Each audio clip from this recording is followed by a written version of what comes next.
안녕하세요. 자, 지난 시간까지 부분집합에 대해서 선생님이랑 이제 같이 공부를 했었고, 자, 그리고 여러 가지 집합의 종류들, 뭐 차집합, 합집합, 교집합, 이런 여러 가지 종류들에 대해서 했는데 다 기억나실 거라고 선생님이 꼭 믿고 있겠습니다. 자, 오늘 유형 9번과 10번에 이어서 자, 지난번에 했었던 이제 부분집합들에 대해서 같이 진행을 하고 오늘 유형 16번까지 같이 진행을 해보도록 할 건데요. 자, 오늘의 포인트는 어떤 거냐면은 자, 우리가 다음 시간에 더 이어서 이제 배울 건데 이제 집합의 기호를 우리는 집합의 기호를 여러 가지를 연산을 통해서 이제 벤 다이어그램을 통해서 이제 나타낼 겁니다.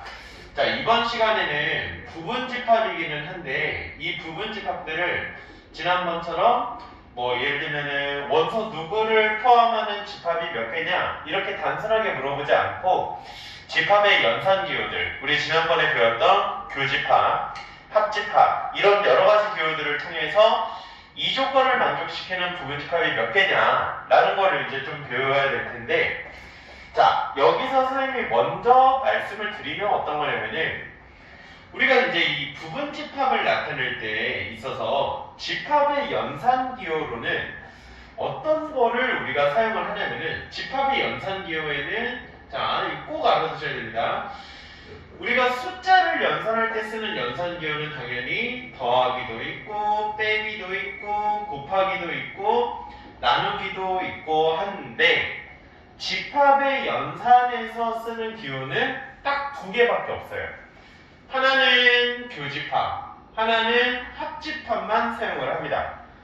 지난번에 우리가 차집합이라는 기호까지도 배우기는 했는데 차집합은 집합의 연산에서 쓰지 않는 표현이고요. 심지어 엘리멘트, 원소가 포함된다라는 삼지창 기호라든지 아니면 부분집합의 기호 또한 집합의 연산에서는 사용되지 않는 기호라고 여러분들이 생각을 해주셔야 됩니다. 따라서 집합의 연산에서 사용하는 기호는 합집합하고 교집합 기호만 사용을 한다 라고 여러분들이 꼭 알아두셔야 되는데 이 부분과 관련된 자세한 얘기는 선생님이 집합연산 단원을 공부하면서 다시 말씀을 드릴게요. 자, 그러면 오늘 이제 부분집합에 대해서 지난번에 했었던 부분들 A가 B의 부분집합이다 라는 부분들을 여러가지 표현으로 바꿔서 할 건데 자, 지금 우리 마플 시너지 책의 유형 10번과 유형 11번을 여러분들이 참고해 주시면 될 것 같아요. A라는 집합이 B라는 집합에 속한다, 부분집합이라고 하는 거를 일단 이 컨테인이라는 기호는 집합의 연산에서 쓸 수 없는 기호이기 때문에 우리가 좀 바꿔줘야 되거든요. 지금 일단 벤 다이어그램으로 나타내보면은 B집합이 이렇게 해서 있는데 여기 안에 A가 포함되어 있는 이런 모양이지 얘들아. 자, 그래서 이거와 관련된 부분들을 어떻게 해서 표현을 바꿀까 하면은 A 교집합 B는 자, 이거를 그림 그려가면서 바꿔보면 돼요. A 교집합 B는 누구라고 할 수 있어? 만약에 부분집합이라고 하면은 그치? A라고 표현을 할 수 있지. 이런 식으로 바꾸겠다는 거예요. 거꾸로 A 교집합 B가 A다? 선생님 A하고 B의 교집합은 원래 그 가운데 있는 부분 아니에요? 맞아요. 근데 만약에 A하고 B를 교집합을 구해봤는데 그게 A로만 나왔다? 그러면은 이 A가 B의 부분집합이구나 라고 역으로도 유추를 할 수 있어야 된다는 얘기야. 그래서 이 두 개는 같은 표현이다. 그럼 이것만 가능하냐? 그렇지 않아요. 이렇게 더 있습니다. 자, 그럼 만약에 A가 B 안에 지금 이렇게 포함된다라고 하면 부분집합이라고 하면은 A하고 B를 합하게 되면은 이것 또한 이거는 무슨 집합이라고 할 수 있겠어? 그치? 이거는 B에 대한 집합이구나 이렇게도 표현할 수 있다는 거예요. 그리고 세 번째는 차집합 기호는 원래는 연산할 때는 그렇게 쓰지는 않지만 차집합 기호로도 표현해서 나타내보면은 A 차집합 B. 자, 차집합은 선생님이 지난 시간에 뭔 뜻이었냐고 했냐면 A에서 여기 앞에 있는 네모 자리에서 뒤에 있는 얘를 도려낸 거, 없애버린 거라고 했어요. 자, 그러면 이 그림처럼 지금 A가 B에 속한다라고 하면은 A 자리 여기 영역에서 잘 봐. A 여기 영역에서 B 자체 더 큰 거를 싹 도려내버리면 뭐만 남아? 그쵸? 아무것도 안 남죠. 그리고 요 말도 같은 말이라는 거야. A집합에서 B집합을 도려냈는데 이게 공집합이 됐다? 아, 이게 A가 B의 무슨 집합이다. 그치? 부분집합이다. 이런 얘기죠. 그쵸? 그래서 우리가 이런 식으로 여러 가지 표현을 할 수 있는데, 자, 그리고 또 차집합 나왔습니다. 야, 차집합 나오면은 선생님이 또 뭘로 바꾸라고 했어. 그쵸? 차집합 나오면은 교여로 바꿔달라고 했죠? 그래서 교여로 바꾸게 되면은, 아, 이게 공집합이구나. 같은 표현이고. 그리고 다섯 번째는, 나중에 우리 다음 시간에 드모르간의 법칙과 그리고 그 다음 단원의 명제 단원에서 선생님이 정확하게 설명을 하겠지만 일단은 알아만 두는 걸로 합시다. 자, 지금 A가 B에 컨테인 된다. A가 B의 부분집합이라는 표현을 선생님이 이렇게도 한번 바꿔볼게요. B의 여집합이 A의 여집합의 부분집합이다. 라고 일단 여러분들이 이 5가지 정도만 알아두시면 됩니다.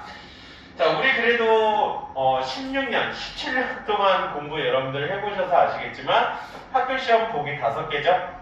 우리 문제집에 있는 문제들 보기도 5개죠? A하고 B가 지금 이렇게 컨테인 된다라고 했을 때 같은 표현으로 바꿀 수 있는 건 5가지죠? 자, 여기까지만 얘기하겠습니다. 지금 아마 여러분들 페이지에 보시면은 전부 다 이런 유형들에 대한 문제들이 좀 있다 라고 여러분들이 보시면 될 것 같고요. 자, 그러면 이거는 지금 포함된다 할 때고, 만약에 이런 것도 가능해 얘들아. 자, 우리 반은 좀 이런 응용까지 좀 알아두셔야죠. 스텝 2입니다. 자, 그럼 만약에 여기에서 A 여집합이 B에 컨테인 된다 이렇게 해서 나오게 된다라고 해도, 자, 여러분들은 더 이렇게 고민하실 필요는 없으세요. 자, 이렇게 되면은 A 여집합이 B에 컨테인 된다라는 거는 어떻게 보면은 좀 나타내기가 조금 힘든 부분도 있단 말이에요. 머릿속으로 확 안 와닿고. 자, 그런데 우리가 여러 가지 이 왼쪽에 있었던 유형들을 사용을 하면은 여러 가지 표현으로는 바꿀 수 있어요. 그리고 표현으로 바꿔서 여러분들이 가장 와닿는 표현으로 바꾼 다음에 그 다음에 벤 다이어그램을 그리는 거를 선생님은 좀 추천을 합니다. 자, 그럼 선생님 이렇게 되어 있으면 어떻게 바뀌나요? 여러분들 쓰실 필요 없어요. 똑같이 하시면 됩니다. 여기 앞에를 동그라미 자리라고 하고 여기 뒤에를 세모 자리라고 하는데 자리를 정확하게 짜면 보면 돼요. 그럼 여기에는 지금 동그라미 자리에 A 대신에 A 여집합이 있는 거고 뒤에 세모 자리에는 B가 그대로 있는 거지. 자, 그럼 똑같이 한번 바꿔볼게. 1번. 자, 이 말은 아까 표현으로 빌리자면 여기가 동그라미 자리, 여기가 세모 자리, 여기가 동그라미 자리 이런 거예요. 그래서 선생님이 지금 문제 풀기에 적절한 표현대로 선생님이 이렇게 바꿔서 이렇게 진행을 할 건데, 자, 한번 해볼게요. 자, 그러면 A가 B에 컨테인 된다라고 하면은 A 교집합 B가 A라고 표현할 수 있으니까, 만약에 A 여집합이 B에 컨테인 된다라고 하면은 A 여집합 교집합 B가 A다라고 표현할 수 있어요. 아시겠어요? 자, 그리고 두 번째, 이렇게도 표현할 수 있네요. A하고 B의 합집합이 B였으니까 이렇게 컨테인 된다라고 하면, 자, 그럼 여기 있는 자리에도 똑같이 넣으면은 A 대신에 A 여집합 합집합 B가 B구나 이렇게 해서 표현할 수 있다고. 별로 안 어렵지. 자, 세 번째도 한번 해볼까요? 자, 그러면은 앞에 있는 A 여집합에서 차집합 B를 한 게 공집합이다 이렇게도 표현할 수 있고요. 아니면 네 번째 A 여집합 교집합, 선생님이 지금 차집합은 교집합의 여집합으로 바꾸라 이렇게 표현을 했죠. 그러니까 여기에서 이렇게 했을 때 얘가 공집합이구나 라고도 표현할 수 있고, 그리고 다섯 번째 성질을 이용하면은 여기 여집합 달고 여기 여집합 달고 순서를 서로 바꾼 것도 항상 성립을 한다 라고 볼 수 있기 때문에 B 여집합 컨테인 A, 왜냐면 여집합의 여집합이니까 A인 거죠. 그래서 이렇게도 여러 가지 표현으로 바꿀 수 있다라는 거예요.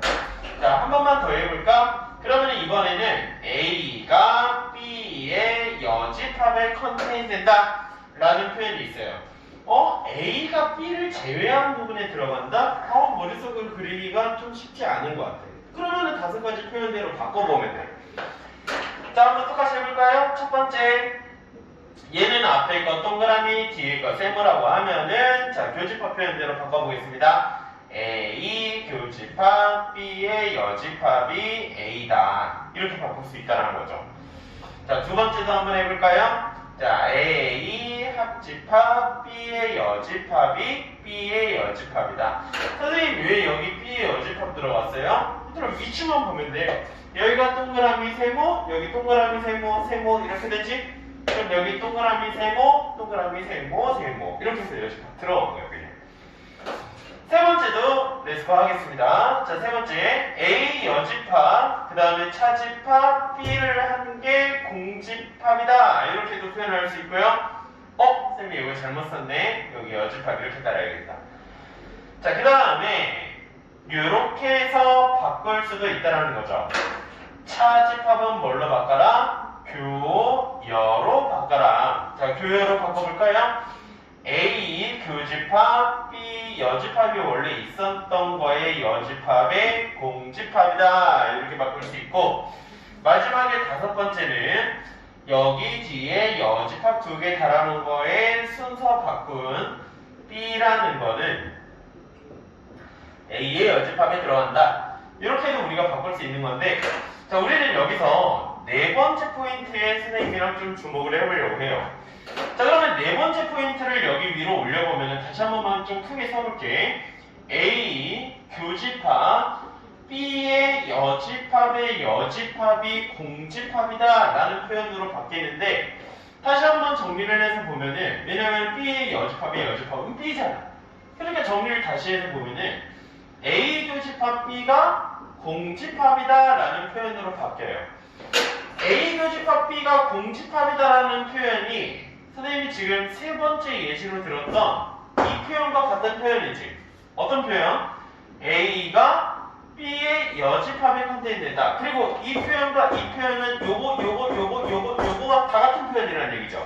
이걸 고르는 게, 이 여기 중에서 같은 표현인 거를 고르는 게 여기 페이지야. 자, 그런데 여기서 일단 내용적으로 측면적으로 들어갈 거는, 선생님이 맨 처음에 시작은 부분집합으로 시작을 했어요. 얘가 여기에 컨테인된다라는 기호를 바꾸려는 이유 자체가 집합의 연산에서는 교집합하고 합집합밖에 사용을 못한다 했잖아. 그래서 이런 컨테인 기호나 엘리멘트 기호 같은 경우에는 교집합과 여집합의 표현으로 바꿔야 되는데, 어찌됐건 시작은 부분집합으로 시작을 해서 이렇게 해서 표현을 바꿔봤고, 이렇게 해서 표현을 바꿔보니까 다른 애들도 좀 표현을 바꿔볼 수 있다에 왔다가 여기까지 온 건데, 자, 근데 선생님이 지금 빨간색으로 네모칸 친 안에를 자세하게 보면 얘들아, 이게 무슨 뜻이냐? A라는 집합과 B라는 집합에 공통 부분이 있는 거예요? 없는 거예요? 없다라는 얘기죠. 이거 앞에서 여러분들 문제 풀다가도 많이 물어봤는데, 지금 얘네를 벤 다이어그램으로 나타내보면은 A하고 B가 이렇게 떨어져 있다는 거 아니야, 얘들아? 그치? 그래, 이렇게 떨어져 있는 두 집합, 우리가 공통 부분이 하나도 없는 이 두 집합과의 관계를 서로소 관계라고 부르죠. 사실은 중학교 1학년 때 여러분들 공약수하고 공배수에 대한 개념을 배울 때 1, 2나 2와 같은 두 숫자의 관계를 서로소 관계라고 했어요. 그래서 원래는 서로소 관계를 수학에서 숫자의 세계에서 표현을 하면은 공통인 약수가 1밖에 없는 두 숫자와의 관계를 서로소라고 하는데, 우리가 집합에서 얘기하는 서로소 관계는 공통인 약수 자체가 없이 완벽하게 공통의 부분이 하나도 없는 이런 집합 관계를 서로소라고 한다는 거예요. 그래서 선생님은 좀 자연스럽게 여기까지 이제 넘어온 거고, 여러분들 우리 그 마플 책에는 유형 11번에 따로 해가지고 적혀있는 내용이라고 보시면 되는데요. 거기에 알맞게 여러분들이 좀 체크를 하시면 됩니다. 자, 그러면 이거를 선생님이 지금 왜 이렇게까지 얘기를 하냐면은, 자, 왼쪽은 조금만 더 지우고 한번 해볼게. 여기까지는 남겨두고. 자, 여러분들 지금 마플 책 19페이지의 유형 13번으로 한번 넘어가 보도록 하겠습니다. 자, 거기에 오늘 미션은 62번 같은 것들을 좀 더 연습을 하는 거에 그 목적이 있는데, 자, 62번 문제 세를 한번 같이 볼게요. 여러분들 책 같이 한번 펴보세요. 자, A라는 거는 지금 조건제시법으로 나와 있는데 X는 6의 양의 약수라고 합니다. 자, 그리고 B는 지금 나와 있는 게 18의 양의 약수네. 얘들아, 이거는 좀 문제 풀면서 그냥 여러분들이 아시면 되는 건데요. 참고사항으로 알아둘 수 있는 건데요. 원래 약수에는 뭐 양수만 있는 게 아니라 음의 약수라는 것도 있어야 되나. 근데 우리가 보통 문제를 풀 때 약수라는 거는 수학에서는 양의 약수만 다루는 거기 때문에 그래서 크게 신경을 쓰지 않아도 되는데, 가끔 좀 다른 애들이 물어봐서, 선생님 그럼 양의 약수가 있으면 음의 약수도 있어요? 원래 음의 약수도 수학에서는 있기는 합니다. 근데 여러분들 아시겠지만 음수는 자연에 있는 숫자가 아니죠. 그래서 자연수라고 취급을 안 하기 때문에, 그래서 우리는 보통 양의 약수만 취급을 한다라고 보시면 됩니다. 자, 어찌됐건 여기서 집합 X의 개수, 부분집합의 개수를 구하는데 좀 많이 바뀌었어요. 우리가 지난 시간까지 했던 거는, 야, 누구 포함하는 애는 몇 개냐, 아니면 누구는 포함하고 누구는 포함하지 않는 애는 몇 개냐, 그리고 걔네들 써봐라, 이거였는데 이렇게 해가지고 바뀌었어. 자, 한번 해석 좀 해보자. 자, 집합 X라는 거를 구하라고 하는데, 자, 보니까 X라는 애는 지금 누군지는 모르겠는데 A랑 교집합을 구해봤더니 A가 됐대, 얘들아. 자, 우리 한번 원소나할법으로 A 한번 분석을 해볼까? A는 지금 6의 양의 약수니까 1, 2, 3, 6, 4개의 원소가 있는 집합이라고 볼 수 있어요. 자, 그럼 생각해봐.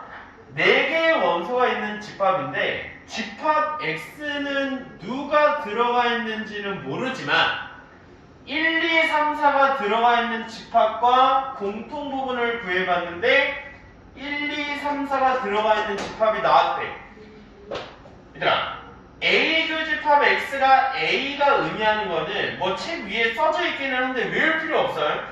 생각해야 되는데, 어떤 A랑 X라는 집합은 누군지는 모르겠는데 1, 2, 3, 4, 1, 2, 3, 6이 들어가 있는 A라는 집합과 공통 부분을 구해봤는데 A가 그대로 있다네.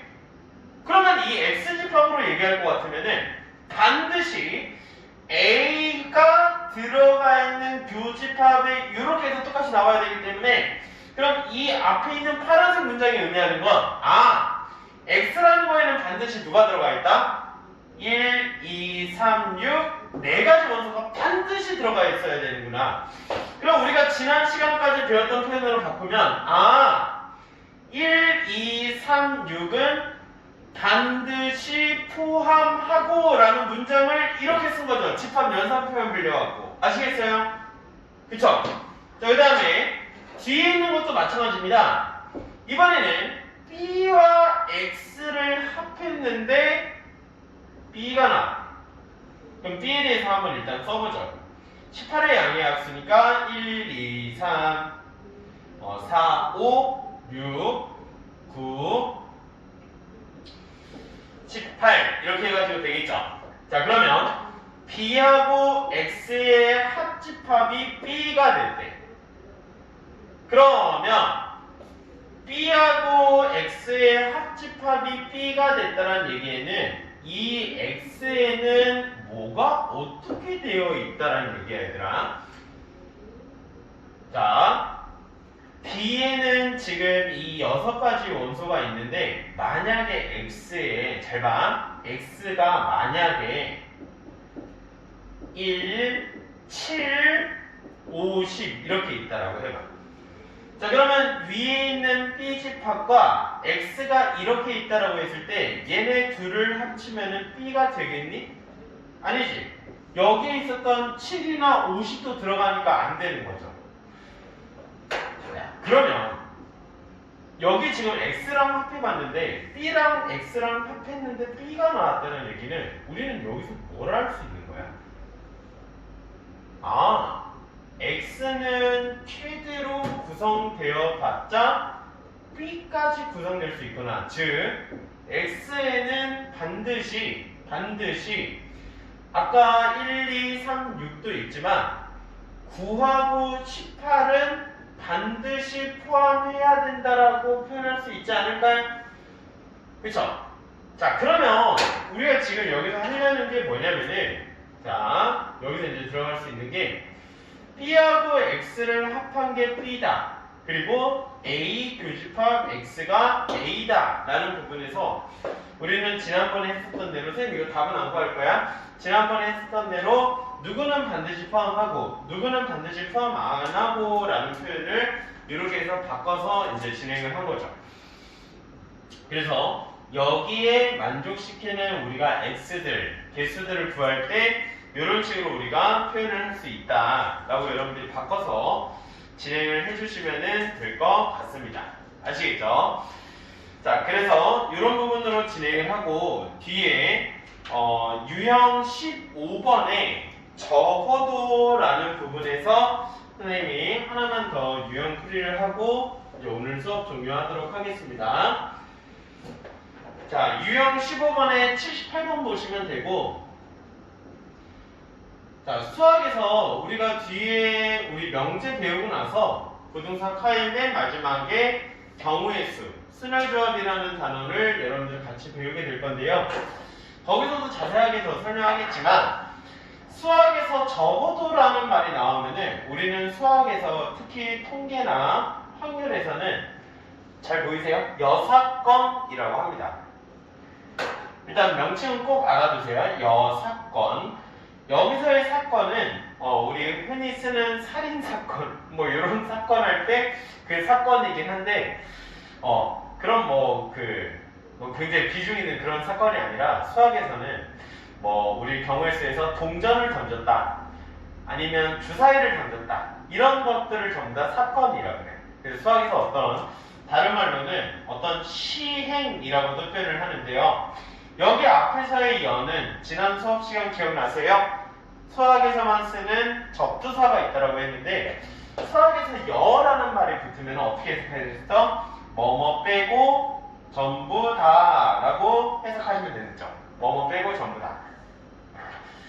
그래서 이런 적어도가 들어간 문장들을 우리는 여사건이라고 합니다. 자, 예를 들면은 우리 중학교 때 이런 문제가 있었다라고 가정해 볼게요. 자, 5개의 OX 문제가 있었어. 여기서 우리 이런 것들 배웠었거든. 여기서 적어도 한 문제라도 맞출 확률을 구해라 라고 여러분들이 중2 때 한번 배웠던 적이 있습니다. 5개의 OX 문제 중에 적어도 한 문제 맞출 확률은 일단 적어도가 들어간 문제의 포인트가 뭐냐면 얘들아, 적어도의 뒤에 있는 이 문장에 해당되는 경우의 수가 엄청나게 많다라는 거예요. 자, 왜 많냐가 아니라 이게 당연히 요게 자, 생각해보자. 5개의 OX 문제 중에 그럼 1번 문제, 2번 문제, 3번 문제, 4번 문제, 5번 문제가 있다라고 해봐. 자, 그럼 1번 문제를 맞출 수 있는 경우의 수는 맞추거나 못 맞추거나 두 가지죠. 2번 문제도 맞추거나 못 맞추거나 3번 문제, 4번 문제, 5번 문제도 동일하게 적용을 한다라고 하면 총 두 가지니까 총 2의 5승까지 32가지 경우나 생겨요. 이 중에서 선생님 만약에 1번 문제도 맞추고 2번 문제 맞추고 3번 문제 맞추고 4번 문제 맞추고 5번 문제 맞췄어. 다 맞췄어. 얘들아, 이거 다 맞춘 것도 적어도 한 문제 맞춘 거에 들어가지. 그치? 적어도 한 문제 맞춘 거잖아. 5개 맞춘 것도 다. 그럼 4개 맞추고 하나 틀린 거는 적어도 한 문제 맞춘 거 맞죠? 근데 4개 맞추고 하나 틀린 경우가 5가지나 있어. 선생님이 지금 한 거는 5번 틀린 건데 이거 4번 틀렸다라고 할 수도 있고 3번 하나 틀렸을 수도 있고 2번 하나 1번 하나 틀렸을 수도 있는데 여기 있는 거 다 적어도 한 문제 틀린 거 아니야? 한 문제라도 맞춘 거 아니야? 그치? 그러니까 선생님 이걸로 보여주고 싶은 건 뭐냐면은 적어도라는 문장 뒤에 있는 경우는 너무너무 많은 편이 훨씬 더 빈번하기 때문에 여기 뒤에 있는 거를 직접 계산을 할 수도 있지만 너무 복잡하다는 거에 그 함정이 있어요. 자, 그럼 여기서 뭘 하면 되냐? 이렇게 하겠다는 거야. 여러분들 이것도 어떻게 했었냐면은 야, 그러면 전체 경우에서 뒤에 있는 이 문장의 반대말을 빼버리자라고 했어요. 얘들아, 적어도 한 문제를 맞추는 경우가 많기 때문에 그냥 전체에서 이거를 빼겠다는 거야. 예를 들면 이렇게 한번 생각해볼까? 우리 반에 30명의 학생들이 있는데 이 30명의 학생들 중에 29명이 선생님처럼 김씨성을 가졌고 한 명이 예를 들면 박씨성을 가졌다고 합시다. 자, 그러면 여기 있는 30명에서 29명의 김씨를 다 불러내는 것보다 하나 편한 거는 전체 중에서 김씨가 아닌 사람을 뺀 나머지라고 표현을 하고 뽑아내는 게 훨씬 더 편하지 않겠어요? 그쵸? 여기서 김씨 말고 다른 성 가진 애만 나와라 하면 나머지 애들은 다 김씨성의 애들만 남잖아. 그런 개념이랑 좀 비슷한 건데 뒤에 있는 경우가 너무 많으니까 전체에서 그 반대만 뺄 거야. 자, 그러면 적어도 한 문제 맞춘다의 그 반대가 뭐냐라는 거지. 적어도 한 문제 맞춘다의 반대말은 단 한 문제도 못 맞춘다. 다 틀린 거죠. 자, 그러면 전체 확률은 일단 1이었고요. 우리가 배울 때 32분의 32니까. 자, 그 다음에 단 한 문제라도 못 맞추라는 거예요. 1번 문제 못 맞춰, 2번 문제 못 맞춰, 3번 문제 못 맞춰, 4번 문제 못 맞춰, 5번 문제 못 맞춰. 한 가지 경우밖에 없어요. 근데 선생님이 아까 1번 문제 맞추거나 못 맞추거나 이렇게 해서 5가지가 있다고 했으니까 32가지, 2의 5승, 총 5가지, 2의 5승 경우 중에 단 한 번밖에 해당이 안 되니까 그럼 이거를 전체에서 뺀 32가지 경우 중에 31가지 경우가 무려 한 문제라도 맞추는 확률이라는 얘기죠. 그럼 이 개념을 집합에서는 어떻게 사용하냐? 이 개념을 갖고 78번을 좀 접근을 하자고. 그래서 일단 포인트가 뭐냐? 적어도라는 문장이 나오면 앞으로 여러분들 고3 때까지 마찬가지예요. 적어도라는 문장이 나오면 어떻게 풀 거다? 전체에서 그 반대를 제외하는 방향으로 할 거다 라는 게 여기서의 포인트라고 우리가 볼 수가 있겠다. 알겠지 얘들아? 자, 그러면 여기에서 마찬가지로 그럼 진행을 한번 해볼게요. 78번 한번 보도록 하겠습니다. 자, 그럼 1, 2, 3, 4, 5, 6 중에 A의 부분집합 중에서 적어도 동그라미 하나의 짝수를 포함해야 된대. 자, 그럼 적어도 하나의 짝수 표현하는 거 지금 부분집합이 1, 2, 3, 4, 5, 6 있으니까 그러면은 2 하나 포함할 수도 있고 4 하나 포함할 수도 있고 6 하나 포함할 수도 있고 아니면 2, 4 포함할 수도 있고 4, 6 포함할 수도 있고 2, 6 포함할 수도 있고 아니면 2, 4, 6 다 포함할 수도 있고 너무 복잡해. 그래서 이거 하나하나 따지기가 너무 많아서 자, 어떻게 해버린다? 적어도 이거 무슨 사건이라고 한다고, 그치? 이거 네 여사건이구나. 자, 이거 우리가 어떻게 계산한다고요? 그렇죠. 전체에서 그 반대 빼버릴 겁니다. 자, 그럼 전체 경우의 수는 일단 원소 6가지로 만들 수 있는 부분집합들은 다 들어가는 거니까 2의 6승가지가 전체 경우의 수겠죠. 우리 지난 시간에 배웠던 거. 자, 그럼 이 중에서 반대인 경우 적어도 하나의 짝수가 들어간다에 반대되는 경우가 뭐냐? 정반대가 적어도 하나의 짝수의 반대인 경우는 모두 뭘로? 그치, 홀수로 이루어져 있다가 그 반대죠. 자, 그럼 굉장히 간단하네. 모두 홀수로 이루어져 있는 애들 1, 3, 5 얘네가 홀수이기 때문에 그럼 1, 3, 5로 이루어진 부분집합들 이 세 가지밖에 없겠죠. 원소 세 가지는 반드시 포함해야 되니까. 그래서 이 세 가지로 이루어진 부분집합들을 뺀 게 바로 적어도 하나의 짝수가 들어가 있는 애들의 부분집합이다 이런 얘기를 한 거예요. 알겠죠? 그래서 이런 적어도라는 부분과 그리고 앞에서 배웠던 부분집합에 대한 표현들까지 연산기호로 바꿔서 우리가 오늘 부분집합 구하는 부분들을 이제 연습을 좀 해볼 거고요. 여기 과정에 대해서 선생님이 지금 프린트도 하나 준비했기 때문에 그거랑 같이 해서 여러분들 잘 연습해 보도록 하겠습니다. 자, 수고하셨습니다.